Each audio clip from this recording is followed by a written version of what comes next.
നമസ്കാരം. ബി4 ന്യൂസിലേക്ക് സ്വാഗതം. കേരള രാഷ്ട്രീയം അടുത്ത നിർണായക ഘട്ടത്തിലേക്ക് കടക്കുകയാണ്.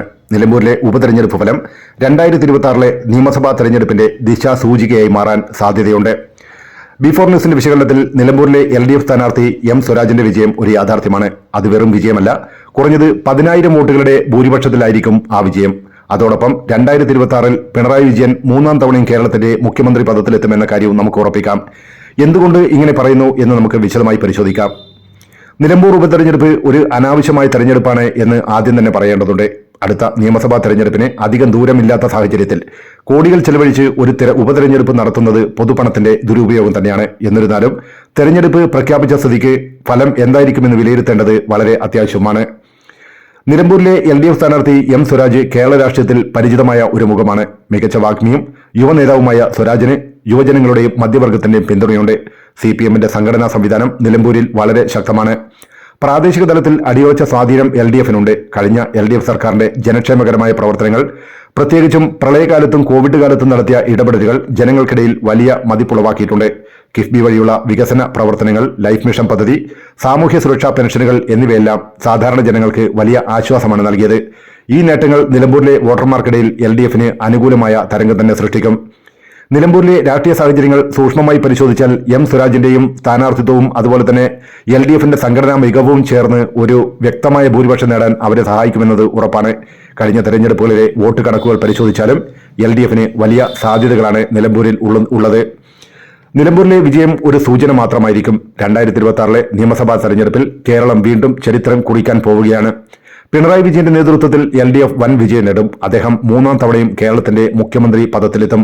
അതിന് നിരവധി കാരണങ്ങളുണ്ട്. അതിൽ ഏറ്റവും പ്രധാനപ്പെട്ടതാണ് സ്ഥിരതയാർന്ന ഭരണം എന്നത്. കഴിഞ്ഞ 2 ടേമുകളിലായി പിണറായി വിജയൻ സർക്കാർ കാഴ്ചവെച്ച ഭരണം കേരളത്തിൽ ഒരു സ്ഥിരതയാർന്നതും അതുപോലെ തന്നെ വികസനവും ഉറപ്പുവരുത്തുകയുണ്ടായി. പ്രകൃതി ദുരന്തങ്ങളെയും പ്രകൃതി മഹാമാരികളെയും ധീരമായി നേരിട്ട അദ്ദേഹത്തിന്റെ നേതൃത്വം ജനങ്ങൾക്ക് വലിയ ആത്മവിശ്വാസമാണ് നൽകിയത്. അതുപോലെ തന്നെ അദ്ദേഹത്തിന്റെ വികസന കാഴ്ചപ്പാടിനെ കുറിച്ച് പറയുകയാണെങ്കിൽ കേരളത്തിന്റെ അടിസ്ഥാന സൗകര്യ വികസനത്തിൽ സർക്കാർ വലിയ മുന്നേറ്റങ്ങൾ നടത്തി. ദേശീയപാത വികസനം, ഗെയിൽ പൈപ്പ് ലൈൻ, വ്യവസായ പാർക്കുകൾ തുടങ്ങിയ വലിയ പദ്ധതികൾ സംസ്ഥാനത്തിന്റെ മുഖച്ഛായ തന്നെ മാറ്റുകയുണ്ടായി. ജനക്ഷേമ പ്രവർത്തനങ്ങളെക്കുറിച്ച് പറയുകയാണെങ്കിൽ ലൈഫ് മിഷൻ, ആർദ്രം മിഷൻ, പൊതുവിദ്യാഭ്യാസ സംരക്ഷണം തുടങ്ങിയ പദ്ധതികൾ സാധാരണ ജനങ്ങളുടെ ജീവിതത്തിന്റെ വലിയ മാറ്റങ്ങൾ ഉണ്ടാക്കുകയുണ്ടായി. അതുപോലെ ക്ഷേമ പെൻഷനുകളുടെ കാര്യത്തിലും സർക്കാർ വലിയ ശ്രദ്ധ പുലർത്തുകയുണ്ടായി. ഏറ്റവും പ്രധാനപ്പെട്ടത് പിണറായി വിജയൻ എന്ന രാഷ്ട്രീയ നേതാവ് തന്നെയാണ്. ഭരണരംഗത്തും രാഷ്ട്രീയത്തിലും പിണറായി വിജയൻ എന്ന നേതാവ് തന്റേതായ ഒരിടം കണ്ടെത്തി കഴിഞ്ഞു. ശക്തമായ നിലപാടുകളും ദൃഢമായ തീരുമാനങ്ങളും അദ്ദേഹത്തെ ജനകീയനാക്കി. പ്രതിസന്ധി ഘട്ടങ്ങളിൽ അദ്ദേഹം മുന്നിൽ നിന്ന് നയിച്ചത് ജനങ്ങൾക്ക് വലിയ ധൈര്യം നൽകുകയുണ്ടായി. ഇതെല്ലാം 2026 LDFന് 3ാം തവണയും അധികാരത്തിലെത്താൻ വഴിയൊരുക്കുന്നതാണ്. UDF നേതാക്കളുടെ തമ്മിൽ തല്ലും ജനവിശ്വാസം നഷ്ടപ്പെട്ടതും എല്ലാം കാരണങ്ങൾ കൊണ്ട് UDF ഒരു കാരണവശാലും നിലമ്പൂരിൽ വിജയിക്കില്ല എന്ന് മാത്രമല്ല, ഭാവിയിലെ ഒരു തെരഞ്ഞെടുപ്പ് 2026 നിയമസഭാ തെരഞ്ഞെടുപ്പിലും വിജയിക്കാൻ കഴിയില്ലെന്ന് കാര്യകാരണ സഹിതം നമുക്ക് പറയാൻ സാധിക്കും. അതിനുള്ള പ്രധാന കാരണം അവരുടെ നേതാക്കന്മാർക്കിടയിലെ തമ്മിൽ തല്ലും ഐക്യമില്ലായ്മയുമാണ്. കോൺഗ്രസിനുള്ളിലെ ഗ്രൂപ്പ് വഴക്കുകൾ അതിരുകടന്നിരിക്കുകയാണ്. ഓരോ തെരഞ്ഞെടുപ്പ് വരുമ്പോഴും സ്ഥാനാർത്ഥി നിർണയം മുതൽ മറ്റ് വിഷയങ്ങൾ വരെ തമ്മിൽ തല്ലും പരസ്പര വിമർശനങ്ങളും പതിവായി. ഇത് സാധാരണ പ്രവർത്തകരിലും ജനങ്ങളിലും വലിയ നിരാശയാണ് ഉണ്ടാക്കുന്നത്. ഒരു മുന്നണിയായി പ്രവർത്തിക്കാൻ കഴിയാത്ത പാർട്ടികൾക്ക് എങ്ങനെ നാടിനെ നയിക്കാൻ കഴിയുമെന്ന ചോദ്യം ജനങ്ങൾക്കിടയിൽ ശക്തമാണ്. നേതൃത്വ പ്രതിസന്ധിയെക്കുറിച്ച് പറയുകയാണെങ്കിൽ UDFന് ഒരു ശക്തമായ ജനങ്ങൾക്ക് വിശ്വാസമുള്ള ഒരു പൊതു നേതൃത്വമില്ലാത്തത് വലിയ പോരായ്മ തന്നെയാണ്. പിണറായി വിജയൻ എന്ന ശക്തനായ മുഖ്യമന്ത്രി നേരിടാൻ അവർക്ക് ഒരു മുഖം ഇല്ലാത്തത് വലിയ തിരിച്ചടിയാണ്. ജനവിശ്വാസം നഷ്ടപ്പെടുന്നു എന്നത് തന്നെയാണ് മറ്റൊരു പ്രത്യേകത. നേതൃത്വത്തിന് വേണ്ടിയുള്ള അടിപിടികൂട്ടുകൾ, മറ്റ് വിവാദങ്ങൾ UDFന്റെ പ്രതിച്ഛായയ്ക്ക് മങ്ങലേൽപ്പിച്ചു. ജനങ്ങൾക്ക് പാർട്ടിയോടുള്ള വിശ്വാസം തന്നെ നഷ്ടപ്പെട്ടിരിക്കുന്നു. പ്രതിപക്ഷം എന്ന നിലയിൽ സർക്കാരിന്റെ തെറ്റുകൾ ചൂണ്ടിക്കാണിക്കുന്നതിലും ജനകീയ പ്രശ്നങ്ങൾ ഇടപെടുന്നതിലും അവർ പരാജയപ്പെട്ടു. ഈ കാരണങ്ങൾ കൊണ്ടാണ് നിലമ്പൂരിൽ എന്നല്ല അടുത്ത നിയമസഭാ തെരഞ്ഞെടുപ്പിലും UDF കാര്യമായ നേട്ടങ്ങൾ ഉണ്ടാക്കാൻ സാധിക്കില്ല എന്ന് ഉറച്ചു പറയാൻ തന്നെ സാധിക്കുന്നത്. അതുപോലെ എടുത്തു പറയേണ്ട ഒരു കാര്യമാണ് PV അൻവർ എന്ന വ്യക്തിയുടെ രാഷ്ട്രീയ ഭാവിയെക്കുറിച്ച്. ഒരു കാലത്ത് വലിയ വാർത്താ പ്രാധാന്യം നൽകിയ അൻവർ ഇന്ന് കേരള രാഷ്ട്രീയത്തിൽ ഒന്നുമല്ലാതായി തീർന്നിരിക്കുന്നു എന്ന് പറയേണ്ടി വരും. അദ്ദേഹത്തിന്റെ രാഷ്ട്രീയ പ്രസക്തി വലിയ തോതിൽ ഇടിഞ്ഞിരിക്കുന്നു. നിലമ്പൂരിൽ ഉപതെരഞ്ഞെടുപ്പിൽ അദ്ദേഹത്തിന് കാര്യമായി സ്വാധീനം ചെലുത്താൻ കഴിയില്ല എന്നത് യാഥാർത്ഥ്യമാണ്.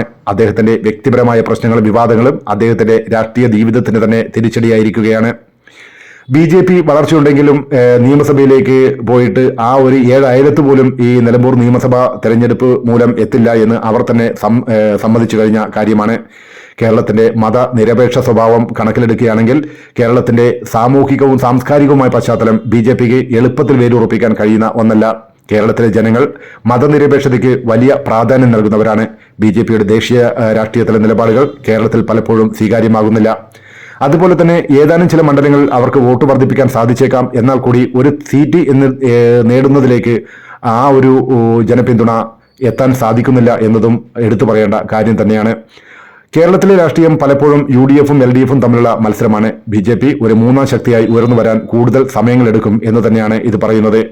ചുരുക്കത്തിൽ നിലമ്പൂർ ഉപതെരഞ്ഞെടുപ്പ് ഫലം 2026 നിയമസഭാ തെരഞ്ഞെടുപ്പിന്റെ ഒരു ചെറിയ പതിപ്പ് തന്നെയായിരിക്കും. M സ്വരാജ് 10,000 വോട്ടിന്റെ ഭൂരിപക്ഷത്തിൽ വിജയിക്കും. മുഖ്യമന്ത്രി പിണറായി വിജയൻ എന്ന കരുത്തുറ്റ നേതാവിന്റെ നേതൃത്വത്തിൽ LDF 2026 വീണ്ടും അധികാരം നിലനിർത്തും. UDFന്റെ തമ്മിൽ തല്ലും നേതൃത്വ പ്രതിസന്ധിയും അവരെ കൂടുതൽ ദുർബലമാക്കും. BJPക്ക് കാര്യമായ മുന്നേറ്റം സാധ്യമല്ല. കേരളം ഇടത് രാഷ്ട്രീയത്തിനൊപ്പം ഉറച്ചു നിൽക്കും എന്നതിന്റെ തെളിവായിരിക്കും ഈ നിലമ്പൂർ ഉപതെരഞ്ഞെടുപ്പ് ഫലങ്ങൾ. നന്ദി, നമസ്കാരം.